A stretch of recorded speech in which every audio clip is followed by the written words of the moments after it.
ministre de la Défense nationale décore des officiers, sous-officiers, soldats et gendarmes dans le cadre des festivités marquant le 61e anniversaire de la fête de l'indépendance nationale. Les bénéficiaires du lancement de la phase expérimentale des projets dits Nano-Slev et Nano-Mon-Métier expriment leur satisfaction vis-à-vis de ces deux programmes. Avec la diminution du nombre d'infections quotidiennes enregistrées de la Covid-19, il y a un relâchement dans le respect des mesures barrières. Madame, Monsieur, bonsoir et bienvenue dans le journal. Avant le développement de ces titres, pour vous prémunir de la Covid-19, faites-vous vacciner et respectez les mesures barrières. Un certain nombre d'officiers, sous-officiers, soldats et gendarmes ont été décorés aujourd'hui à Nouakchott dans le cadre des festivités marquant le 61e anniversaire de la fête de l'indépendance nationale par le ministre de la Défense nationale, M. Hanana Ould-Sidi, en compagnie du chef d'état-major général des armées, le général de division Mokhtar Bolla Chaaban. Aminata Khan nous en dit plus.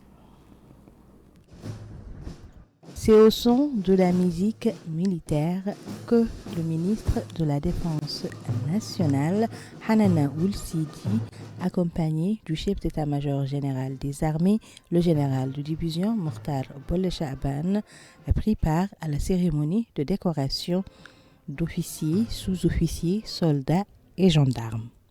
Après avoir passé en revue les unités de l'armée nationale et de la gendarmerie, le ministre de la Défense nationale a assisté à la cérémonie de levée des couleurs nationales.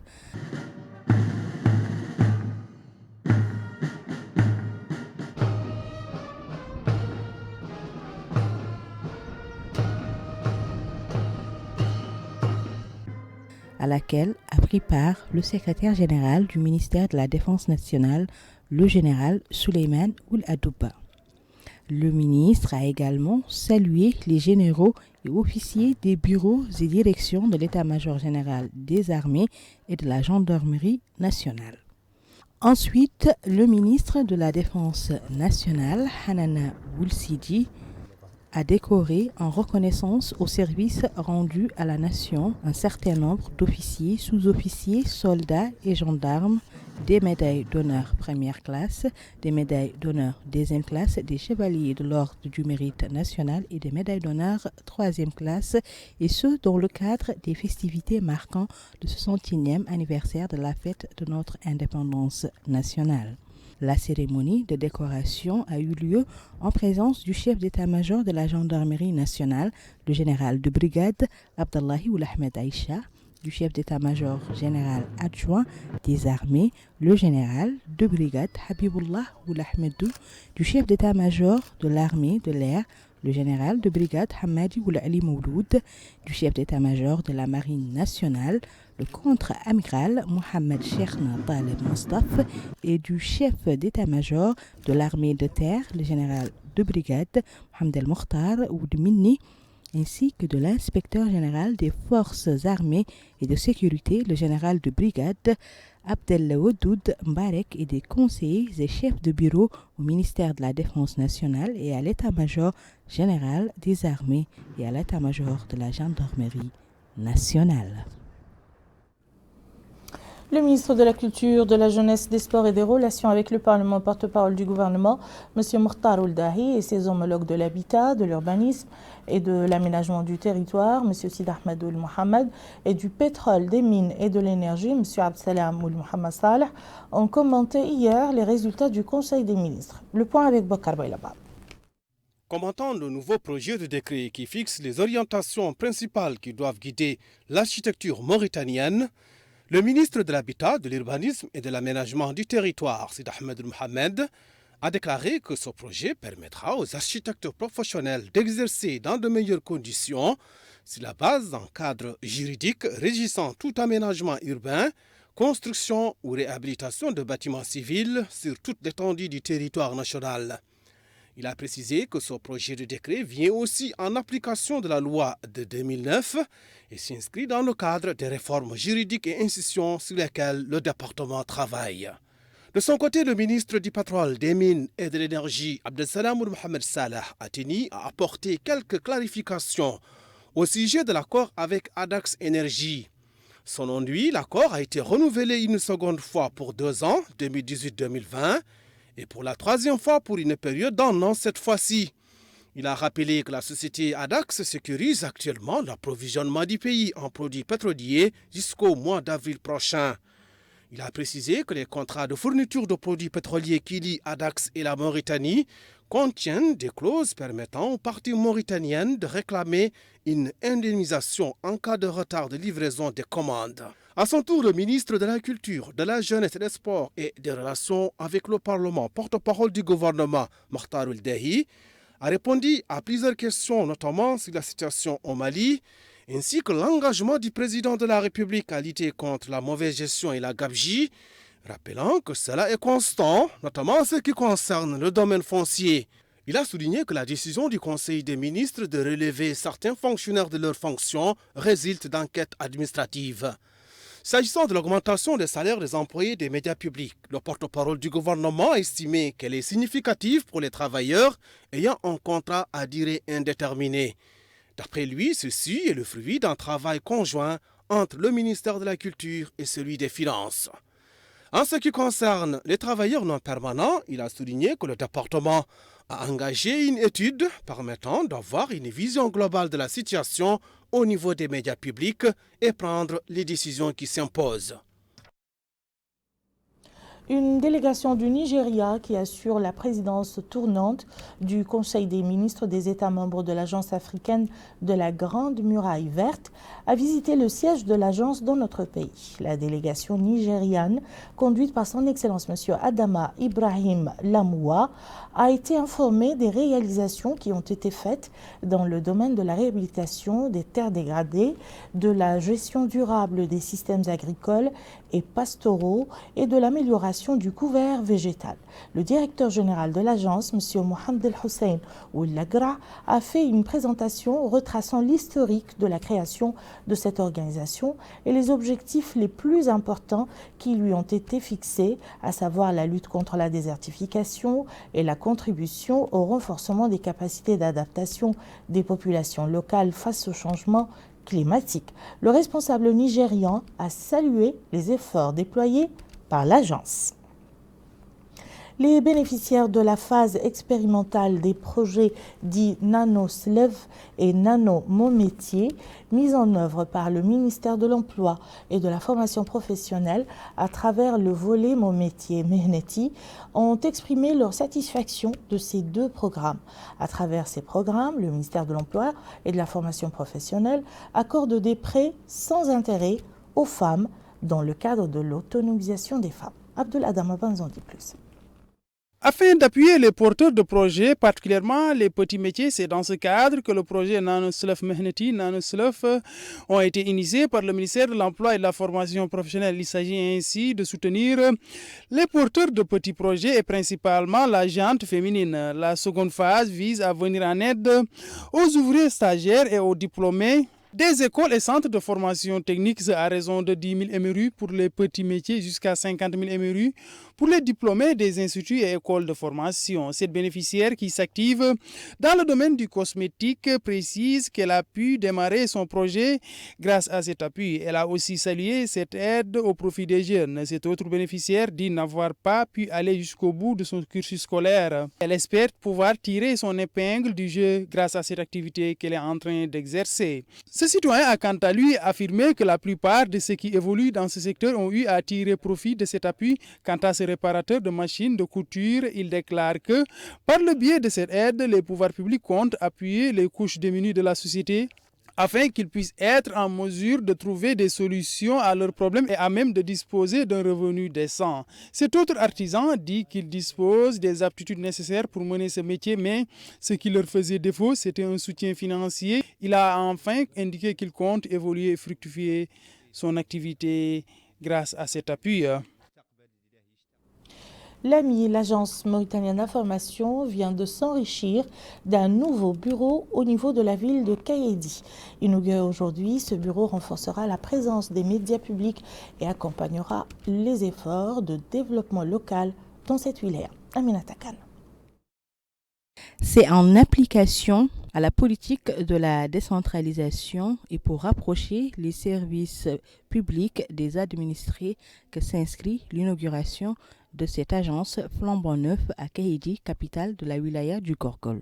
C'est ainsi que le wali de la wilaya du Gorgol, Ahmedna Ould Sudebo, et le directeur général de l'agence mauritanienne d'information, Mohamed Val Ould Oumer, ont supervisé cette cérémonie.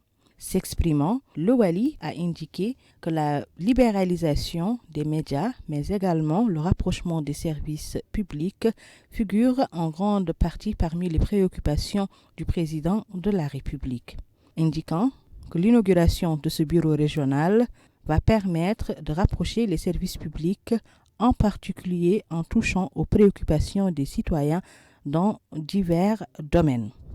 Lui succédant, le directeur de l'agence mauritanienne d'information, Mohamed Val Ould Oumer, a déclaré que l'objectif premier étant de rapprocher le service du citoyen pour contribuer au développement humain et jouer le rôle confié aux médias qu'il s'agisse de plaidoyer, ajoutant que la nouvelle approche s'appuie sur l'amélioration des conditions de travail et l'application du nouveau statut des institutions médiatiques publiques pour que tous les citoyens puissent se reconnaître à travers les organes de presse. Enfin, l'adjoint au maire a exprimé ses remerciements à la direction de l'agence mauritanienne d'information pour avoir construit une installation médiatique moderne répondant aux normes internationales, indiquant que cette nouvelle agence va sans nul doute contribuer au développement dans la ville. Le wali de Dakhlet Nouadhibou, M. Yahya Ould Cheikh Mohamed Val, a présidé dans la salle de réunion de la wilaya une réunion consacrée à expliquer la nouvelle orientation des autorités publiques et leur vision pour le développement de la société des postes Moripost. Le wali de Dakhlet Nouadhibou a passé en revue la dimension historique de cette institution dans le domaine de la poste et des transports. La rencontre a également permis au directeur général de la Société mauritanienne des postes, M. Ali Ould Issa, de préciser les axes du futur plan d'avancement de cette prestigieuse institution en vue de lui redonner sa place économique. La rencontre a permis aux responsables régionaux de présenter leurs avis et suggestions relatifs au développement des performances de cette institution.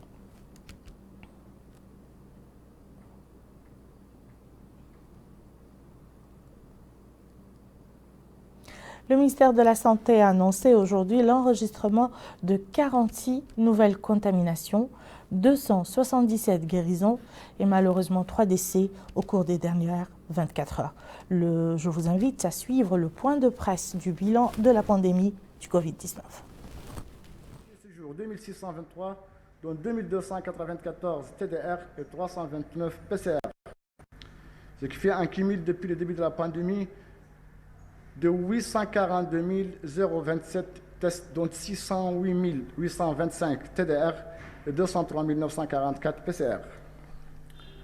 Nouveaux cas positifs aujourd'hui, 46 personnes.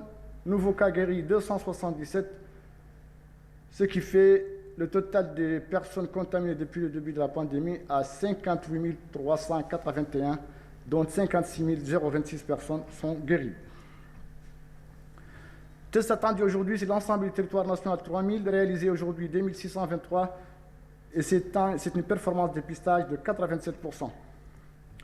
Comme vous voyez, la courbe descend toujours aux alentours de moins de 5%.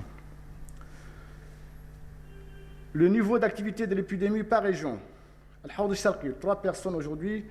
Al-Hawd al-Gharbi, 4. Al-Asabi, 9. Gorgol, 4. Brakna, 0. Traza, 2. Adrar, 3. Dakhlet Nouadhibou, 8. Le Tegan, 3. Guidimara, 1 personne. Tirzamou, 3 personnes. Inchiri, 0. Nouakchott Ouest, 3. Nouakchott Sud, 3. Et Nouakchott Nord, 3. Et Nouakchott Sud, 0. Admis dans les unités de Covid dans les hôpitaux aujourd'hui, 3 personnes, dont 1 personne en situation de gravité grave. Et malheureusement, nous avons perdu 3 personnes et 3 décès. Sortis des hôpitaux aujourd'hui, 5 personnes, Le nombre de cas hospitalisés depuis le début de la pandémie est 5 841, dont 1 358 cas graves. Et malheureusement, nous avons perdu 962 personnes et sont guéris, sortis des hôpitaux 4 218. Admis aujourd'hui dans les unités Covid dans l'ensemble du territoire national 3 personnes et 1 personne en réanimation. Total hospitalisé sur l'ensemble du territoire national dans toutes les structures hospitalières, 27 personnes. Personnes ayant reçu au moins une dose, aujourd'hui 1712, ce qui fait un cumul de couverture de 51,4%. Les personnes complètement vaccinées, aujourd'hui 1374, ce qui fait 34,4%. Les personnes bénéficiant d'une dose de rappel, aujourd'hui 232, ce qui fait 0,9%. Couverture globale, tranche d'âge 12-18 ans, 21,73% pour la première dose. Pour la deuxième dose, 1,03% et pour la dose complémentaire, 0,03%. Pour la tranche d'âge supérieure à 18 ans, pour la première dose, 60,58%, pour la deuxième dose, 44,71%, et pour la troisième dose de rappel, 1,16%. La baisse des cas de contamination dans notre pays s'accompagne par une baisse de vigilance des citoyens qui ont tendance à abandonner les gestes barrières. Un petit tour au marché de la capitale de Nouakchott confirme ce constat. Cependant, à l'extrême est du pays, notamment à Néma, les établissements publics imposent le port du masque aux visiteurs. Le point avec Mohamed El-Khattab. Au niveau du marché central de la capitale Nouakchott, le mouvement incessant de va-et-vient des visiteurs dans un engorgement total laisse indifférents la plupart d'entre eux quant au respect des mesures de prévention pour se prémunir contre la Covid-19. J'appelle les citoyens, dit ce monsieur, à rester vigilants quant à l'application stricte des mesures de précaution, notamment le port du masque, la distanciation physique, non sans oublier de prendre des doses de vaccin contre le virus corona et ses variants. Ce sont des recommandations sanitaires très importantes et indispensables pour se protéger et protéger les autres. Il est vrai que l'application ferme des mesures préventives édictées par les autorités publiques et sanitaires n'a pas empêché les populations d'accuser un relâchement et une négligence parfois troublante. Il faut respecter les instructions des autorités sanitaires, dit cet autre. Il y va de l'intérêt de tous. Moi, j'ai pris 2 doses et je suis vigilant, même par rapport à mes proches. Nous constatons beaucoup de négligence, dit cette femme, et cela dénote de l'irresponsabilité car le virus est dangereux et se propage rapidement entre les gens. Même si la tendance de la courbe est à la baisse, il n'empêche que le coronavirus est bien là, circule encore et mute dans le monde avec des variants de plus en plus rapides dans leur propagation. Alors, mieux vaut prévenir que guérir, et pour ce faire, il convient de veiller au respect strict des mesures de prévention et se faire vacciner pour se protéger. Plus de 840 établissements scolaires, publics et privés, du primaire et du secondaire, prennent les dispositions sanitaires nécessaires pour faire face à la pandémie du coronavirus au Houd el-Sharqi. Ici, à l'école 1 du vieux quartier de Néma, le respect strict des mesures de prévention est appliqué dans les salles de classe où élèves et enseignants portent des masques, en particulier pour les classes de la 5e et de la 6e. Nous sommes obligés de porter des masques, dit cet élève, si on veut entrer en classe. Je conseille aux élèves de se laver les mains au savon, de porter un masque et de garder distance, dit cette enseignante. Idem pour le lycée numéro 1 de Néma qui compte 1168 élèves. Ici au lycée, dit cet autre, le port du masque est obligatoire, le lavage des mains aussi. Comme quoi, le protocole sanitaire est rigoureusement respecté en milieu scolaire. Nous remercions les autorités administratives, sanitaires et pédagogiques du celui-là d'avoir mis régulièrement à notre disposition les masques et le matériel d'hygiène et nous menons des campagnes de sensibilisation en milieu scolaire pour conscientiser les élèves sur la nécessité de respecter les mesures préventives. Au niveau de l'enseignement privé, qui compte 12 établissements scolaires dans la wilaya, les dispositions ont été également prises pour faire appliquer les recommandations sanitaires, comme l'affirme ce directeur d'école qui déclare que le port du masque est obligatoire, le lavage des mains également, la vaccination aussi, même si certains parents d'élèves restent réticents. Le centre hospitalier d'Akjoust joue un rôle de premier plan dans la lutte contre la Covid-19. L'unité Covid et l'unité de vaccination du centre ne baissent pas leur vigilance et ce, malgré la récente diminution du nombre de cas enregistrés dans la wilaya. C'est dans le même cadre que le centre de santé de Touaimirit à Kifa continue de recevoir un important nombre de citoyens désireux de se faire vacciner. Bokar Bailapa. Le centre hospitalier d'Akjoust s'emploie pour endiguer la pandémie du coronavirus. D'ailleurs, l'unité Covid-19 reste toujours active, en dépit de la diminution du nombre de cas de contamination enregistrés dans la wilaya. Ainsi, le directeur adjoint du centre hospitalier d'Akjoust, le médecin-chef et la responsable de l'unité Covid insistent tous sur l'importance des mesures préventives. Ils mettent aussi l'accent sur l'importance des tests rapides et la vaccination. Direction Touaimirit en Assaba, là aussi le personnel médical est soumis à une rude épreuve. Il s'agit de faire face non seulement à l'affluence quotidienne des citoyens pour des consultations médicales routinières, mais aussi pour les opérations de tests rapides et de vaccination. D'ailleurs, le chef du point de santé de Touaimirit et le médecin généraliste affirment que la structure sanitaire est outillée pour faire face à l'affluence quotidienne et il rappelle la nécessité du respect des mesures préventives et bien entendu de la prise de doses de vaccin. Justement, ces citoyens affirment qu'ils ont complété leur schéma vaccinal, exhortant d'autres à agir de la même manière. La municipalité de Rosso, en coopération avec la fondation Grete, a lancé la construction d'un projet d'eau potable dans le village de Garak, au sud de la ville.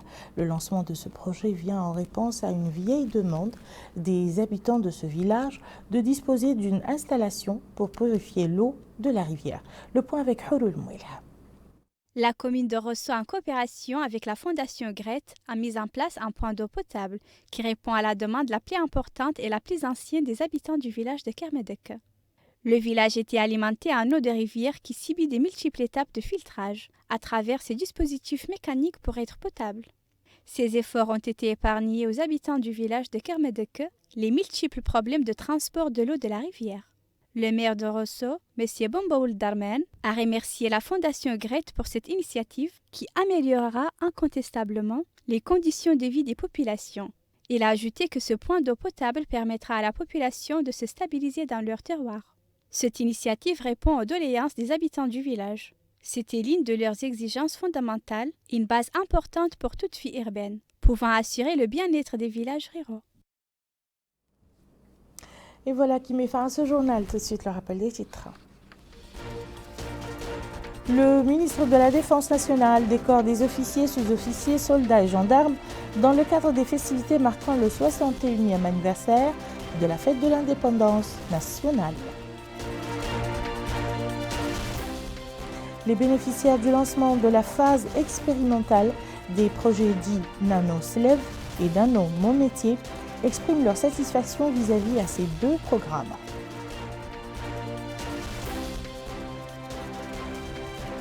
Avec la diminution du nombre d'infections quotidiennes enregistrées de la Covid-19, il y a un relâchement dans le respect des mesures barrières.